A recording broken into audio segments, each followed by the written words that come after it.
Listado ang mahigit 1 milyong pisong halaga ng umano'y kush o high-grade marijuana sa Port of Clark sa Pampanga.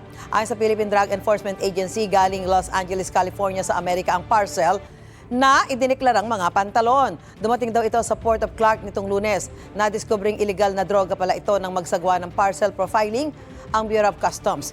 Isa sa ilalim sa forensic examination at confirmation ang ilang sample ng nasabat na illegal na droga.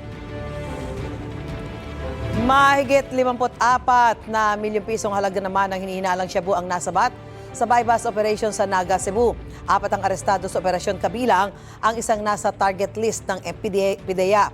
Bukod sa 8 kilo ng illegal na droga, nakuha rin sa kanila ang iba't ibang ATM card at ID, pati mga cellphone at sasakyan. Walang pahayag ang mga inaresto. Gusto mo bang mauna sa mga balita? Mag-subscribe na sa GMA Integrated News sa YouTube at tumutok sa unang balita.